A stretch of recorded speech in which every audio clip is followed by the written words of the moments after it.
Claude Code, c'est incroyable, mais t'es obligé d'être devant ton ordi pour pouvoir l'utiliser. Et si je te disais qu'en 20 minutes, tu pourrais avoir Claude Code directement sur ton téléphone, accessible de n'importe où, tout le temps. C'est ce qu'on va faire aujourd'hui, et crois-moi, ça change tout. Aujourd'hui, on va mettre en place ce que j'appelle le terminal éternel. C'est un setup qui te permet d'utiliser Claude Code depuis ton téléphone, n'importe où et n'importe quand. Et on va pas tricher. On prend un VPS nu chez OVH, on installe tout nous-mêmes, que ce soit Claude Code, la sécurité, la configuration pour le web ou la persistance, et à la fin, on buildera même une petite application web de manière à te montrer que ça fonctionne depuis le téléphone. Que tu sois débutant ou développeur confirmé, cette vidéo est faite pour toi. Allez, on attaque, mais avant de commencer, je veux t'expliquer exactement comment ça fonctionne. Ton téléphone, il est puissant, il est toujours avec toi. Mais Claude Code, c'est un outil dans le terminal. Et le problème, c'est que ton téléphone n'a pas de terminal intégré nativement. Donc l'idée, c'est de mettre un VPS entre les deux. Claude Code tourne dessus en permanence, et depuis ton téléphone, tu te connectes à ce VPS en SSH avec une appli qui s'appelle Termius. Ton téléphone devient le terminal, le VPS fait tourner Claude Code, et toi, tu peux coder depuis n'importe où. D'ailleurs, toutes les commandes qu'on va taper aujourd'hui, le guide complet, étape par étape, la checklist de sécurité et tout le support de cours est dispo gratuitement sur la communauté School. Le lien est directement en description, donc n'hésite pas à nous rejoindre, comme ça au moins tu pourras suivre sans rien rater. Et j'y pense aussi, si tu veux qu'on bosse ensemble sur un projet, tu peux réserver un call gratuit avec moi. Le lien est directement dans la description, tu peux cliquer sur le Calendly. Allez, maintenant qu'on a fait ça, on attaque avec la première étape, réserver un VPS directement sur OVH. Donc pourquoi OVH? C'est fiable, c'est pas cher, et c'est des serveurs qui sont directement hébergés en France. Pour un VPS d'entrée de gamme, on est à quelques euros par mois, donc c'est largement suffisant. Donc pour la première étape, on va ouvrir un navigateur et on va se rendre sur OVH. Donc là, on va sur OVH, ici, on va aller dans la partie VPS, juste ici, et donc là, on va prendre le premier VPS, tu vois, c'est un VPS 1 à partir de 3,82 €, les frais d'installation sont offerts, donc on va cliquer sur configurer. Donc là, on va prendre aucun engagement, comme ça au moins, à la fin de la vidéo, si tu testes et que tu kiffes pas forcément, tu peux te désabonner, t'auras aucun frais de désengagement. Donc là, tu choisis la localisation de ton VPS, nous on va prendre en Europe, directement en France, donc tu peux le prendre à plusieurs endroits, hein. Il y a France-Gravelines, France-Roubaix, etc., etc. Tu peux même le prendre à Marseille, bon, on est un peu plus cher, mais voilà, 4,49 € hors taxe, unité. Donc là, je fais continuer la commande, hop, nickel. Ici, bon, on va attendre un peu parce que du coup c'est un petit peu long. Là, on va faire payer et on se retrouve juste après quand j'ai fini de le configurer. Normalement, tu vas recevoir un mail comme quoi ta commande a été confirmée. Une fois que c'est fait et que ton serveur a été livré, tu vas dans l'espace des serveurs, tu regardes ta configuration et tu lances une installation avec Debian 13 dessus. Une fois que c'est terminé au niveau de l'installation, normalement tu devrais recevoir un mail de la part d'OVH avec l'adresse IP de ton serveur ainsi que le mot de passe pour t'y connecter. Donc nous, on va attendre la réception et je te retrouve juste après. Ok, donc là, on se retrouve dans le terminal. Ce qu'on va faire, c'est se connecter directement à notre serveur. Actuellement, moi, j'ai un serveur dédié, mais ça sera exactement le même tuto avec un VPS. Et toi, si t'as déjà un serveur, tu peux également le faire depuis celui-ci. Donc là, ce qu'on va faire, c'est qu'on va se connecter directement à notre Debian. Derrière, ça va sûrement te demander un fingerprint. Donc on va faire yes, et on va rentrer le password de notre serveur. Tac, donc ici, on fait entrer, et donc là, normalement, tu es directement connecté. Donc là, ce qu'on va faire, c'est qu'on va se mettre en mode admin, on va faire un sudo espace su de manière à passer en administrateur. Donc avant toute chose, on va mettre à jour toutes les librairies qu'il y a directement sur le serveur. Pour ce faire, on va récupérer la commande que tu trouveras également dans le school, qui est apt update and apt upgrade-yes. Donc ça va permettre de mettre à jour toutes les librairies du serveur. Donc là, on fait entrer et je te dis à de suite. Donc là, c'est terminé, tous les packages sont up to date. Prochaine étape, on va installer Claude Code directement sur le serveur. Donc pour ce faire, je te mettrai aussi la commande sur le school et on va aller directement sur la partie Install Claude Code. Donc là, installation de Claude Code. Donc on se rend sur la doc et donc on voit Native Install macOS Linux WSL. On va copier directement cette commande et la balancer sur notre terminal. Donc là, hop, on fait un curl. Ça va du coup contacter les serveurs de Claude et nous donner l'installation native. Là, tu vois, à la fin, setup note, native installation exist, but local/bin n'est pas dans le pass. Donc du coup, il nous dit, il faut run la commande suivante. Donc c'est ce qu'on va faire. Ici, on va faire un echo pour exporter le pass pour accéder directement à Claude. Et une fois que c'est fait, je pense qu'on va pouvoir lancer Claude. Donc pour l'instant, ce qu'on va faire, c'est qu'on va lancer Claude de manière à voir si ça fonctionne. Ok, donc là, on a Claude, on va sélectionner notre dark mode. Je vais te laisser t'identifier avec ton compte ou avec la partie API Usage Billing. Donc nous, on va se connecter. Normalement, ça va nous donner un lien avec un URL. Hop, on va le copier directement. On va retourner ici sur notre navigateur. Et ici, je vais faire juste 2-3 modifs. Hop, donc là, on a bien le scope. Et donc là, hop, challenge. ok. Et donc, il doit nous manquer quelque chose de plus. Hop, c'est pas ça. Là, ça doit être URI. Voilà, nickel. Donc là, on va faire entrer, et normalement, tu devrais déjà être connecté avec ton navigateur dessus, et tu vas directement autoriser Claude sur ton serveur. Donc là, tu vas récupérer le code directement ici, tu vas le copier, et hop, tu vas le coller juste ici. Ok, donc là, on est login successful, on fait entrer, on fait encore entrer, et on yes, et on use high effort, enfin, ou medium effort, comme tu veux. Donc là, ce qu'on va faire, c'est qu'on va installer Git, donc on va lui dire install Git, juste ici, tac, donc là, on va lui faire yes, donc là, Git est installé, nickel. Ok, là, maintenant que j'y pense, on va installer un petit MCP qui s'appelle Context7, au moins quand on va faire nos installations, on aura les documentations en dernière version. Donc là, ce qu'on va faire, c'est double CTRL-C pour quitter notre session Claude. Du coup, on va se rendre ici sur Context7, on va se connecter, hop, ici, tu vas après dans Dashboard, tu crées une API, là, on va marquer serveur OVH, par exemple, on va créer notre API, copier notre API, et ici, on va la coller, et surtout, on va venir ici, descendre un petit peu, aller sur la partie Cloud Code, on va commencer ça, hop, on va revenir au tout début, on va commande V, et on va récupérer ici notre clé. Tac, donc on va CTRL-C, hop, on va aller jusqu'au bout, on va l'enlever, nickel, et du coup, ici, on va remplacer your API key par notre API key. Ok, donc là, tu vois, il nous dit que le fichier a été modifié sur route de .claude.json. Ok, donc là, on va redémarrer Claude. Normalement, il devrait nous dire Anthropic Marketplace require Git, install Git and restart. Ok, bah normalement, on a installé Git tout à l'heure. Donc, on va lui dire quand même, vérifie que Git est bien installé. Hop, donc là, il fait un Git version. Donc là, c'est bon, on a Git qui est bien installé. Vaut mieux vérifier, on sait jamais. Donc là, ce qu'on va faire, c'est que on va aller vérifier si notre MCP est bien installé. On voit Context7 connecté, parfait. Et donc là, si on regarde les tools, on a bien le Resolve Library et le Corridux. Nickel. Donc là, prochaine étape, on va commencer par configurer notre serveur. Et donc on va installer PM2 de manière à faire tourner nos applications web.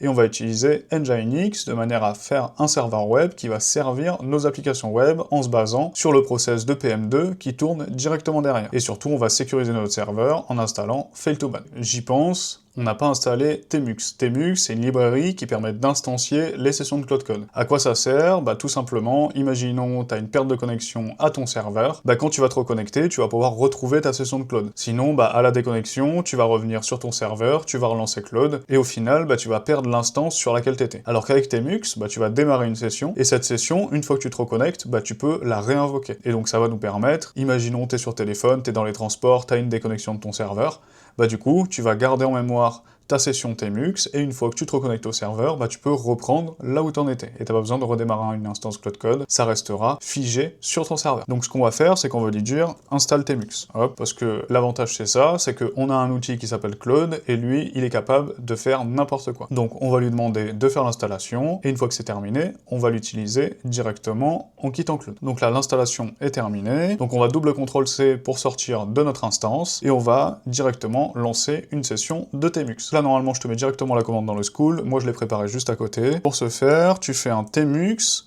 espace new-session, espace-s, espace setup. Donc, nous, c'est ce qu'on va faire. Donc là, on est dans une nouvelle session tmux, et on va lancer Claude directement ici. Donc là, tu vois qu'il se lance, et donc maintenant, si tu perds la connexion ou qu'Internet se coupe, tu pourras relancer cette session. Je te mettrai la commande directement sur le school, et surtout, bah, on fera l'essai tout à l'heure quand on se connectera avec le téléphone. Maintenant, on va s'occuper de la partie sécurité. Pour ce faire, j'ai préparé un prompt que je vais copier et coller directement dans Claude. Il sera également disponible sur le school, hein. De toute façon, tu as toutes les ressources, donc n'hésite pas à nous rejoindre. Donc là, je vais récupérer notre petit prompt, hop, je vais te le lire, donc installe et configure la sécurité de ce VPS Debian, fail2ban, installer, activer et démarrer, et UFW Firewall, et on va ouvrir les ports 22 pour la connexion SSH, le port 80 pour le HTTP, et le port 443 pour la partie HTTPS. Donc on va lancer ça, je te mets en timelapse, et on se retrouve juste après. Donc là, bah forcément, il va nous demander l'autorisation pour installer fail2ban, et derrière, il va nous demander la configuration pour installer UFW. Donc là, bah forcément, il nous demande d'activer et de start fail2ban service, donc on va faire yes, et là, il nous dit, bah fail2ban est installé, activé et en cours d'exécution. Là, il va télécharger du coup UFW, de manière à configurer notre pare-feu. Ok, donc là, tu vois, il nous dit, bah UFW allo 22 TCP, le 80 et le 443, comme je te disais tout à l'heure, pour la partie serveur web, de manière à avoir notre accès en HTTP et en HTTPS. Donc on va faire yes. On voit du coup que nos règles ont été mises à jour, et derrière, il nous demande s'il peut activer notre pare-feu. Donc on va faire yes, ok, là il veut checker le statut, donc on voit un statut actif, donc ça veut dire qu'il a réussi à l'activer, le logging est on, et derrière on a toutes nos commandes. Donc là tu vois il nous dit bah tout est en place, voici le récapitulatif, fail to ban a été installé, activé au démarrage et en cours d'exécution. Pareil pour notre pare-feu avec UFW Firewall, installé et actif, politique par défaut, deny incoming, allow outgoing, et les ports ouverts sont le 22, le 80 et le 443. Et tu vois, comme je te disais tout à l'heure, hein, le port SSH, le port HTTP et le port HTTPS. Donc là c'est bon, notre serveur est sécurisé. Étape suivante, on va installer Node.js directement sur le serveur. Donc pour ce faire, c'est pareil, je t'ai préparé un petit prompt, et donc on va lui dire installe Node.js LTS via notre source. Donc là, il va aller chercher la liste directement sur notre source, et donc derrière, il va installer les prérequis. Donc là, il va faire un apt-get install de Node.js, on va lui dire oui, ok, donc il nous a installé une version stable qui est la 24.13. Nickel. Ensuite, on passe à PM2, qui est le gestionnaire de processus. Ça permet de garder nos apps en ligne, même si le serveur redémarre. Donc pour faire ça, j'ai préparé un petit prompt, je te le mets en dessous, donc tu vois, installe PM2 globalement via npm. Hop, donc là, il nous demande de lancer la commande, on va lui accepter. Là, il a ajouté les packages, normalement, il devrait avoir l'installation, il vérifie notre version de PM2 avec PM2-V, et donc là, il nous dit, bah, PM2 est installé globalement en version 6.0.14. Ensuite, tu vois, il nous propose configure PM2 pour démarrer automatiquement au boot, c'est ce qu'on va lui faire aussi, comme ça au moins, bah, si ton serveur redémarre, derrière, tous tes processus qui sont lancés via PM2 normalement seront déjà configurés. Donc là, PM2 Startup Systemd, on va faire un PM2 save pour qu'il save en gros la current list. Et donc la current list, c'est des processus qui sont en cours, et au moins, bah, quand ton serveur shutdown et qu'il redémarre, il va prendre cette liste et redémarrer tous les processus. Donc là, tu vois, il nous dit, bah, PM2 est configuré pour démarrer automatiquement au boot, et la liste de processus est vide pour l'instant. Lorsque vous lancerez des apps avec PM2, exécutez PM2 save pour qu'elle soit restaurée automatiquement après un redémarrage. Et donc là, on passe à la dernière partie qui est Nginx, du coup, qui est notre serveur web. Donc j'avais forcément préparé le prompt, hop, tac, tu vois, donc lui, tu vois, il a déjà anticipé qu'on voulait faire ça, mais on va lui dire, installe Nginx, démarre-le et active-le au boot. Donc on va envoyer ça, tac, il nous demande forcément le apt-get install de Nginx, donc c'est ce qu'on va faire. Derrière, il nous demande de l'activer et de le mettre par défaut au démarrage de notre serveur. Comme ça au moins, bah, t'as PM2 Nginx qui démarre directement au démarrage de ton serveur, et derrière, tes applications tournent quasiment 24 heures sur 24. Excepté bah, les redémarrages, les pannes du fournisseur d'accès, etc., etc. Donc là, on va faire yes, et donc là, il nous dit, bah, Nginx est installé et opérationnel. Donc en version 1.26.3, il est activé au boot, et il est en cours d'exécution avec 12 worker process. Donc là, ce qu'on va faire pour vérifier que Nginx est bien activé, c'est que tu vas prendre l'IP de ton serveur, et tu vas la mettre directement dans un navigateur. Donc pour nous, notre adresse IP, elle est juste ici, je vais remonter un petit peu, tac, normalement, je l'ai noté, hop, elle est là, et donc là, ce qu'on va faire, c'est qu'on va ouvrir un nouveau navigateur, on va mettre notre page, et normalement, tu vois, tu devrais obtenir Welcome to Nginx. Si tu atteins cette étape-là, ça veut dire que tout ton serveur est configuré. Donc là, comme tu peux voir, on n'a tapé aucune commande d'installation. On a tout donné à Claude, et on lui a dit, bah, fais ça, ça, ça et ça, de manière à ce qu'on ait un serveur web installé, avec de la sécurité et de la redondance, avec les process qui démarrent directement au boot de notre serveur. Et donc maintenant, on va passer à l'étape que tu attends forcément, comment avoir Cloud Code directement sur ton téléphone. Donc là, bah forcément, hein, je te mettrai le record de mon iPhone juste ici. Donc là, ce qu'on va faire, déjà, c'est qu'on va démarrer l'enregistrement d'écran. Tac, donc 3, 2, 1, 0. Parfait. On va se rendre sur l'App Store. On va taper Termius. Tac, donc juste ici. On va le télécharger directement à droite. Normalement, ça nous demande rien parce que nous, on l'avait déjà téléchargé, mais forcément, avec l'espace sur le téléphone, bah, il se désinstalle de temps en temps. Donc là, on va ouvrir, et du coup, on va pouvoir taper exactement ce qu'on avait fait juste avant. Donc là, on va faire next, next, done, nickel. Donc là, ce qu'on va faire, c'est qu'on va créer un nouvel host. Donc on se rend ici, on fait new host. Derrière, on va venir taper le label. Donc on va dire mon serveur. Tac, juste ici. On va mettre notre IP. Donc ce qu'on va faire, c'est que je vais aller la chercher juste au-dessus, où je l'ai là en fait. Tac, je l'ai juste là sur le Mac. Donc là, on va commande C et on va commande V directement ici. Voilà. Donc là, on regarde un petit peu les configurations. On va regarder au niveau des credentials, donc notre nom d'utilisateur, normalement c'est Debian, toi aussi, et du coup notre mot de passe, on va aller le récupérer juste ici, hop, où est-ce que je l'ai mis, le mot de passe? Il est là. Donc là, je fais un commande C, direct ici, je fais un commande V juste derrière, et normalement, on devrait être bon. Donc là, après, tu peux choisir ton thème par défaut, donc nous, on va prendre le thème par défaut, ou peut-être Thermius Dark, je sais pas, hein, et si toi, t'as des recommandations pour les thèmes, ou si t'as une autre application, n'hésite pas à me le dire en commentaire, j'irai tester aussi, pourquoi pas, on peut se partager des infos. Donc là, on va faire valider, là, on va cliquer sur mon serveur, on va continue pour accepter le fingerprint, et donc là, on se retrouve directement sur le serveur. Donc là, on a 2-3 chips, n'hésite pas, hein, si tu as des chips aussi, à me les envoyer en commentaire, ou à rejoindre notre communauté sur cc-france.org. Lors de l'onboarding, tu auras accès au serveur Discord, et tu pourras venir discuter avec nous, poser tes questions, nous montrer tes projets, etc. etc. Franchement, j'ai hâte de voir un peu ce que vous faites avec Cloudcode, et forcément d'échanger avec vous autour du produit et du sujet de l'IA. Donc voilà, donc là on est connecté au VPS, et donc ce qu'on va faire, c'est qu'on va faire tmux, et on va faire une nouvelle session. On va faire new-session, et on va l'appeler donc -s, forcément, parce que c'est une nouvelle session, et on va l'appeler coding, par exemple. Donc tac, tac, directement ici, hop, voilà, donc là, normalement, ça nous démarre une nouvelle session de tmux, on va écrire Claude, tac, ok, donc là, il nous dit, ok, c'est normal, parce que du coup, il faut qu'on fasse sudo su, nickel, et donc là, on fait Claude, ok, et donc là, c'est bon, on a Cloudcode directement sur le téléphone. Et donc, forcément, c'est exactement la même chose que ton ordi. Genre, tu peux développer tes projets, et ce qui est bien, du coup, comme tu as déjà un serveur web, tu peux faire tes modifications, le faire tourner, et vérifier directement sur ton serveur web. N'hésite pas, du coup, à regarder pour sécuriser ton serveur, et à générer des clés SSH. Je vais pas te faire l'exemple en live, parce que ça prendrait un peu trop de temps, mais n'hésite pas à demander à l'IA, elle va te guider directement, ou sinon, tu demandes à Claude, et du coup, tu pourras t'authentifier directement avec ta clé SSH, plutôt que de rentrer ton mot de passe. C'est beaucoup plus sécurisé, et du coup, ça permet une pérennité dans le temps. Donc là, ce qu'on va faire pour l'exemple, c'est qu'on va lui mettre un hello, tac, on va communiquer avec lui, et ce qu'on va faire derrière, c'est qu'on va se déconnecter du serveur. Comme ça, au moins, je te montre comment est-ce qu'on se reconnecte et qu'on récupère notre session. Donc là, ici, on va fermer directement là. Là, on va taper Thermius. Donc là, ce qu'on va faire, c'est qu'on va se reconnecter au serveur.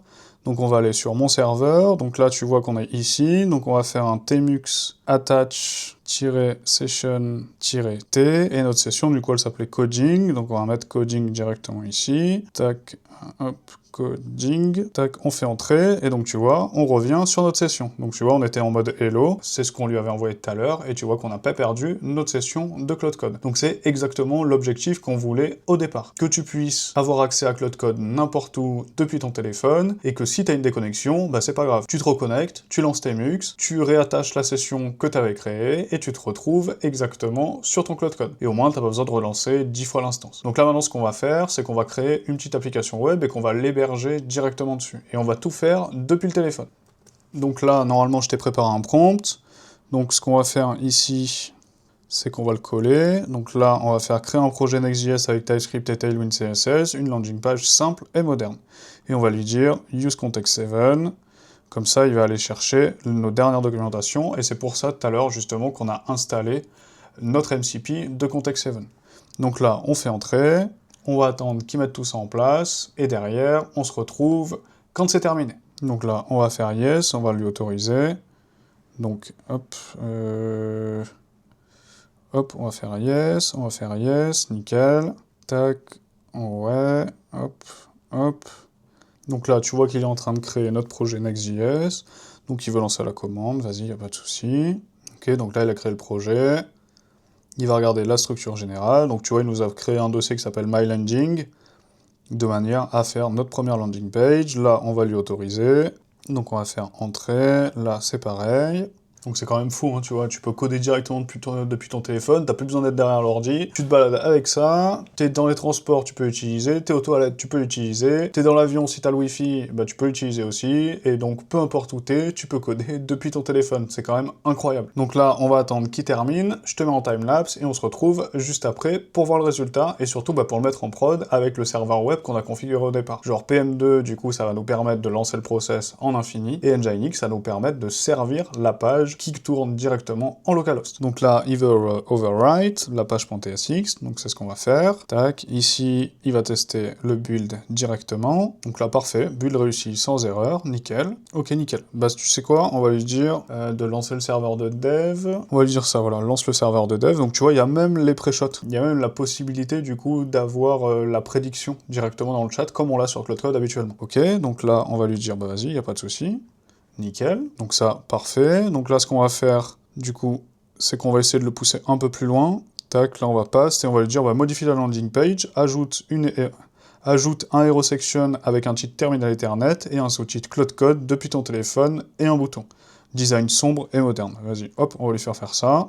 Donc là, on voit que le serveur tourne, hein, on ira tester directement sur l'ordi tout à l'heure, ou directement sur le téléphone, en fait, je sais pas ce qu'on pourrait faire. Attends, au pire des cas, je te mettrai les deux vues, et donc là, si on va sur le port 3000, normalement, on devrait pouvoir y accéder. Ah bah non, en fait, on peut pas y accéder, tout simplement parce qu'on n'a pas configuré la partie Nginx. Donc là, hop, ce qu'on va faire, c'est qu'on va faire yes, yes, nickel, il va tout modifier, nickel, il va modifier un petit peu notre page.tsx. Donc dans tous les cas, hein, t'inquiète, hein, je te mets des timelapses et je te reprends juste quand il y en a besoin. Donc là, il va essayer de build, hop, nickel. Normalement, ça devrait être bon, et il fait très rarement des erreurs pour des genres de landing page. Tac, donc là il a build, nickel. Ok, parfait. Donc là, notre prochain prompt, c'est ce que j'ai préparé juste au-dessus. Donc on va lui dire de build le projet et de créer une configuration PM2 et Nginx pour pouvoir le mettre en production directement. Ce qu'on va faire, c'est que je vais faire pass directement. Donc build le projet pour la production et crée-moi la config PM2 et Nginx pour servir le site sur le port 80. Donc là, actuellement, on est sur le port 80 parce que il faut certifier, par exemple avec Certbot, pour avoir un nom de domaine HTTPS. Donc ça, n'hésite pas à me le dire en commentaire. Au pire des cas, je te ferai une autre vidéo où on crée un SaaS de A à Z et on le met en production directement depuis le téléphone. Ça pourrait être un défi, je pense que ça peut être sympathique. Donc n'hésite pas à me dire en commentaire ce que t'en penses. Donc là, il va tester le build, ce qu'il a déjà testé tout à l'heure, donc normalement ça devrait passer sans problème. Ok, donc là, le build est ok, je crée les configs PM2 et Nginx. Donc il va faire notre écosystème directement ici, donc on va lui dire yes. Donc là, il va faire une conf Nginx, nickel, pas de souci. Il va nous écrire tout ça, tac, nickel. Donc là, il nous dit PM2, lancer le serveur Next.js, PM2 start eco-config, donc là, tu sais quoi, on va lui dire, lance le serveur avec PM2, tac, nickel, donc là, PM2 start écosystème config.js, il va save, comme je te disais tout à l'heure, comme ça au moins, il l'ajoute à la process list, et une fois que tu redémarres ton serveur, il va redémarrer directement au boot. Ok, donc là, on va lui dire, configure Nginx et lance-le.